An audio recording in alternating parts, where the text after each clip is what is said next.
Hi there BookTube, thanks so much for those of you who have stuck with me, but this is the fifth and final part of my Mahoosive Christmas book haul, and this is all the books that are either sci-fi or fantasy books.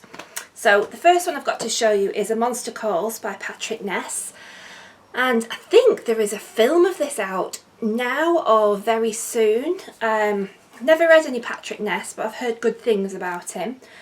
And this is, Connor has the same dream every night, ever since his mother first fell ill, ever since she started the treatments that don't quite seem to be working.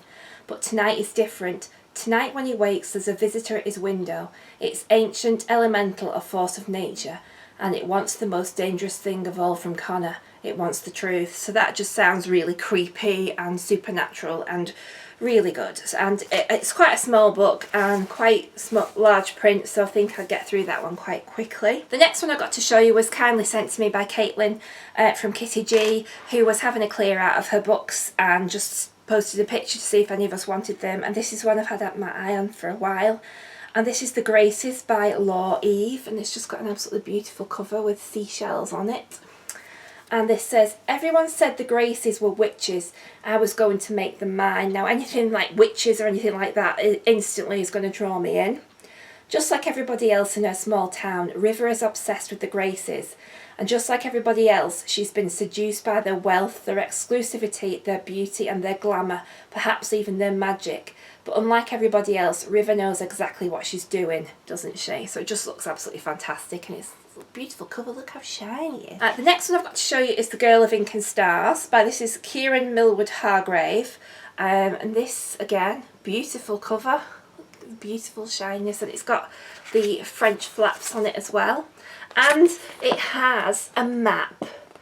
Now, if you're a serious book lover, you're going to love a book with a map in it. Maps in books, and each page, I don't know if you can see, has got like decorated edges as well, sort of nice little, so I'm just, yeah, that just does it for me. All the detail and just beautifulness, and again the beginning of sections have got little maps and things on them as well.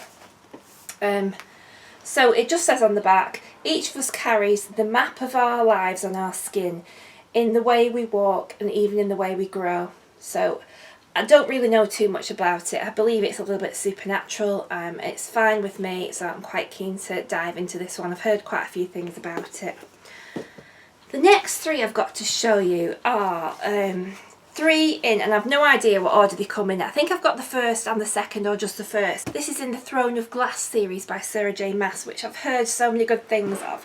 So as obviously we're doing the shelf slam, and I'm not going to be buying books, if I start reading this series and it's really good, then I needed to make sure that I've got the books that carry on in the series, just in case I have to have them. You know how it is. So I don't know what order they come in. Obviously I'll find out, but I've got Heir of Fire. They've all got fantastic covers on them as well. Empire of Storms, and this is like an absolutely thick stonker of a book. Look how thick that is. You know I have a mortal fear of big books. And Queen of Shadows, and I do believe that's all of them now that's in the series. They're the last three, and I can't remember if I've got one or two, but I do think I've got them all now. Don't know much about them, don't want to know much about them. Quite happy to go in blind, so I'll just get along with them and see what happens.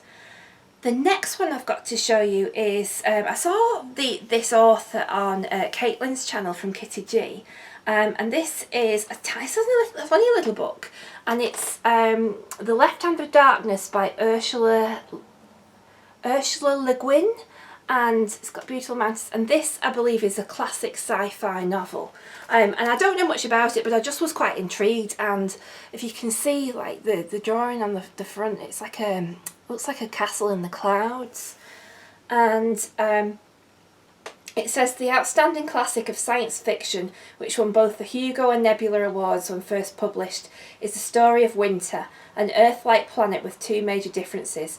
Conditions are semi-arctic even on the warmest time of the year, and the inhabitants are all the same sex. Tucked away in a remote corner of the universe, they have no knowledge of space travel or of life beyond their own world. And when a strange envoy from space brings news of a vast coalition of planets which they are invited to join, he is met with fear, mistrust and disbelief. So that looks really good, so quite keen to read that. I mean, it must be good if it's still going after all this time and still regarded, so we'll go with that one. The next one I got is this Savage Song by E. Schwab. I read the first in the Black Red London series, the Darker Shade of Magic this year, and absolutely loved it, so I'm definitely wanting to carry on with this series. I don't know if this is a standalone or the beginning of another series, but this says, Kate Harker and August Flynn are heirs to a divided city, a grisly metropolis where all the violence has begun to create real and deadly monsters. All Kate wants is to be as ruthless as her father, who lets the monsters roam free and makes the inhabitants pay for his protection. August just wants to be human, as good-hearted as his own father, but his curse is to be what humans fear. The thin truce that keeps the Harker and Flynn families at peace is crumbling, and an assassination attempt forces Kate and August into a tenuous alliance. But how long will they survive in a city where no one is safe and the monsters are real? So that just sounds absolutely fab. So based on the one V. Schwab book I read, I wanted more from this author. And the next one I've got to show you is again, and probably everybody's read this except for me, and this is The Raven Boys by Maggie Stiefvater. I believe that this series is regarded as absolutely fantastic. I don't know if you can see the heart there, it's just a little bit shiny, the heart. Looks absolutely fantastic. Not going to read the back, don't know much about it, but I just thought it's time that I saw for myself what everybody's absolutely loving and raving about, so I shall be giving this one a go as well. And we come to the final book, and I don't know if I've saved the best for last, but it's the one that was on the top of my Christmas want list, and that is A Closed and Common Orbit by Becky Chambers. And this is the author who wrote A Long Way to Small Angry Planet, which I read last year and absolutely loved, so I was absolutely thrilled to open this on Christmas morning. I believe it takes two of the peripheral characters from the first book and follows their story. My daughter nicked this off me over Christmas and read it and absolutely loved it, so quite keen to dive into that one. So that's it. That's it for my Mahoosive Christmas book haul. Let's have a chat in the comments down below if you've read any of these and what you think of them. Keep reading. I shall see you all soon. Bye!